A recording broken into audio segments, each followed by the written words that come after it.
Hello students, welcome to your YouTube channel Gautam memorial online study classes. आज के इस video में मैं आप लोग को बताने वाली हूँ ट्रांसलेशन के बारे में। हिंदी सेंटेंसेस का इंग्लिश ट्रांसलेशन कैसे होता है, जो कि टेंस से रिलेटेड है। तो मैंने यहाँ पे दो टाइप्स के टेंस, प्रेजेंट इंडेफिनिट और प्रेजेंट इम्परफेक्ट के हिंदी सेंटेंसेस का इंग्लिश में ट्रांसलेशन किया, इसका स्ट्रक्चर बताया और ये बताया है कि ये कैसे इसका ट्रांसलेशन किया जाता है। तो आइए देखते हैं। तो इसका पहला एग्जाम्पल है राम आम खाता है। आप लोग जानते ही होंगे प्रेजेंट इंडेफिनिट, तो आप लोगों ने पढ़ा ही है कि प्रेजेंट इंडेफिनिट सेंटेंसेस की पहचान कैसे होती है कि जिस वाक्य के क्रिया के अंत में ताहू, तीहू, तेहे आदि लगा हुआ होता है, वो जो होता है प्रेजेंट इंडेफिनिट टेंस का वाक्य होता है। तो पहला है राम आम खाता है। तो इसमें जो है आप लोग ये भी जानते होंगे कि सब्जेक्ट किसको कहते हैं, ऑब्जेक्ट किसको कहते हैं, वर्ब किसको कहते हैं। सब्जेक्ट जो कोई काम करता है, तो यहाँ पे राम खाने का काम कौन कर रहा है, राम, तो यहाँ पे राम हो गया सब्जेक्ट। और क्या खाता है, तो ऑब्जेक्ट ये हो गया। और क्रिया मतलब जो भी हम लोग काम करते हैं, तो यहाँ पे क्रिया हो गया वर्ब, खाना हो गया वर्ब।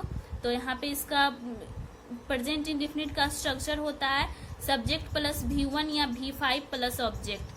V1 मतलब वर्ब जो मूल रूप में होता है उसको V1 कहते हैं, और V5 मतलब वर्ब में अगर हम SEIS लगा देते हैं तो इसको V5 में रखा जाता है। तो आइए देखते हैं कि कौन कौन से सब्जेक्ट के साथ V1 का यूज होता है और कौन कौन से सब्जेक्ट के साथ V5 का यूज होता है। तो I, we, you, they and plural noun, जितने भी प्लूरल नाउन्स हैं, दे, यू, बी, आई, इस सब के साथ V1 का वर्ब के मूल रूप का यूज होता है। और ही, सी, इट, नेम सिंगुलर नाउन, जितने भी सिंगुलर नाउन्स हैं, ही, सी, इट, ये सब के साथ वर्ब 5 का यूज होता है, यानी वर्ब में SEIS का यूज होता है। तो यहाँ पे राम जो है एक सिंगुलर नेम है, सिंगुलर नाउन है, इसलिए यहाँ पे इसके साथ वर्ब में SEIS के यूज होगा। यहाँ पे वर्ब है खाना, तो राम इट्स, यहाँ पे इट्स होगा क्योंकि राम सिंगुलर नाउन है, इसलिए it's a mango, Ram it's a mango. अब अगला है सीता बाजार जाती है। यहाँ पे सीता भी एक सिंगुलर नेम है, सिंगुलर नाउन है, इसलिए इसके साथ भी V5 का यूज होगा। सीता गोज टू मार्केट, यहाँ पे जाना वर्ब है, इसलिए गो में ES लगा क्योंकि सीता जो है एक सिंगुलर नेम है, सिंगुलर नाउन है। तो सीता गोज टू मार्केट। फिर अगला है मैं उसे पीटती हूँ। ये भी एक प्रेजेंट इंडेफिनिट का ही सेंटेंस है क्योंकि इसके वर्ब के अंत में क्या लगा हुआ है, ती हूँ, तो ये भी प्रेजेंट इंडेफिनिट का ही वाक्य है। तो इसमें भी प्रेजेंट इंडेफिनिट के स्ट्रक्चर का यूज होगा। तो मैंने अभी बताया कि I, we, you, they and plural noun के साथ V1 का यूज होता है। यहाँ पे आई भी, यहाँ पे मैं है, यानी आई के साथ V1 का यूज होगा, इसलिए यहाँ पे वर्ब में क्या है, पीटना, तो ये मूल रूप में रहेगा। तो यहाँ पे हो जाएगा आई बीट हिम।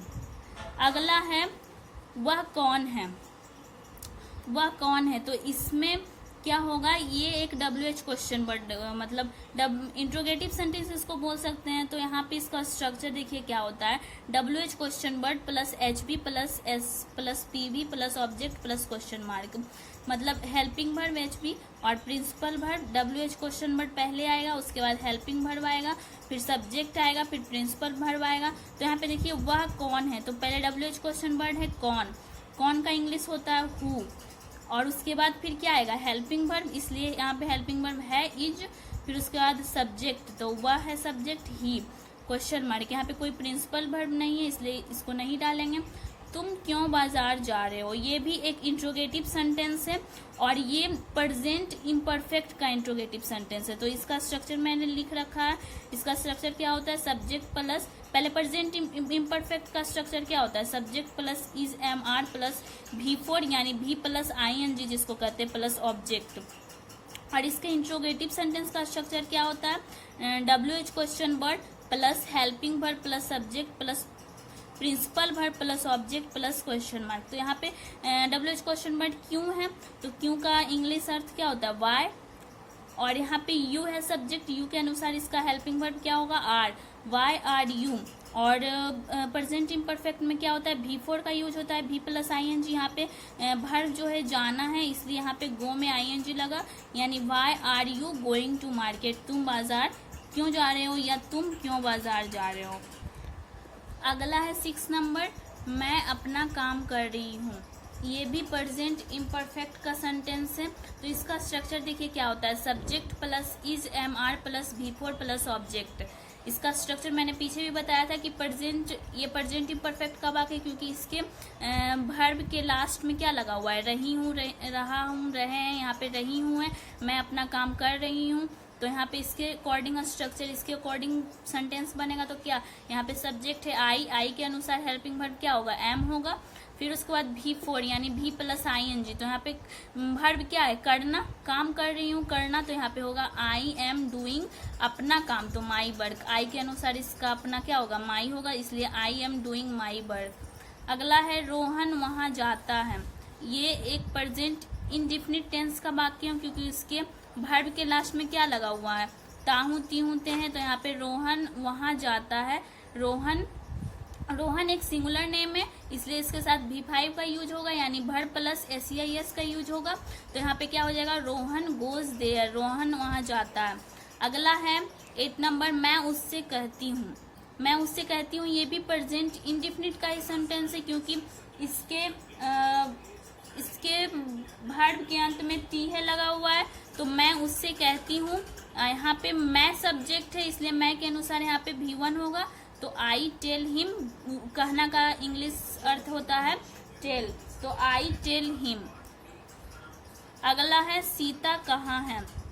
ये एक WH क्वेश्चन वर्ड मतलब इंट्रोगेटिव सेंटेंस है। तो इसका स्ट्रक्चर मैंने पहले भी बताया था, WH question word plus helping word plus subject plus plural verb plus other words plus question mark question. तो फिर यहाँ पे कहाँ WH क्वेश्चन वर्ड है, तो इसका वेयर हो जाएगा। फिर उसके बाद है helping verb where is Sita, subject उसके बाद।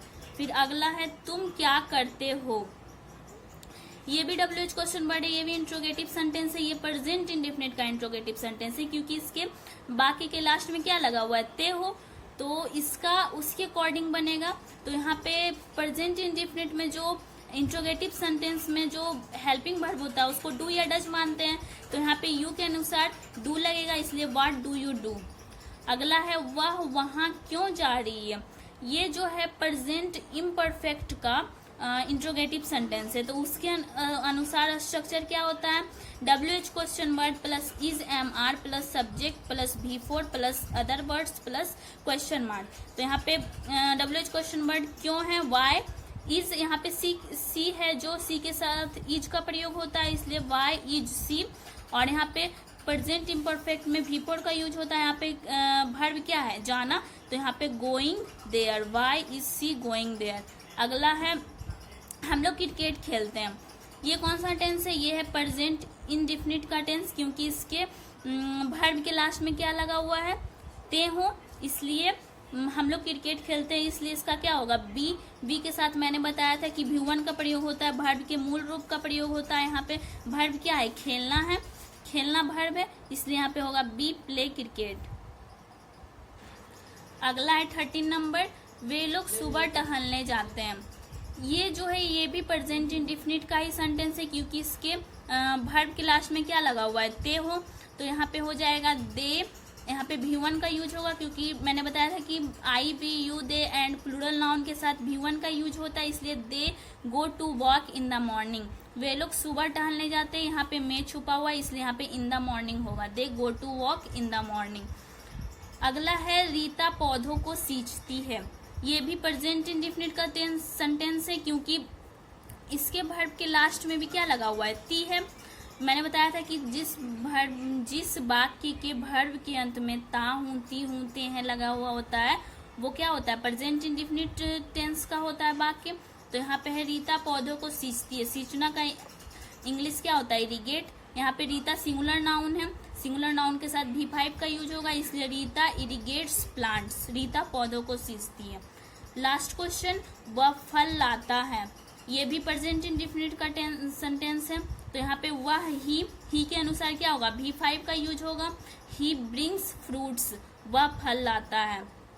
तो इस वीडियो में मैंने 15 हिंदी वाक्यों का इंग्लिश में ट्रांसलेशन किया, जो कि टेंस से रिलेटेड थे। प्रेजेंट इंडेफिनिट और प्रेजेंट इंडेफिनिट और प्रेजेंट इम्परफेक्ट से तो आपको ये वीडियो कैसा लगा ये ज़रूर बताएं। अगर वीडियो अच्छा लगा हो तो लाइक करें और हमारे चैनल को सब्सक्राइब करना ना भूलें। Thank you.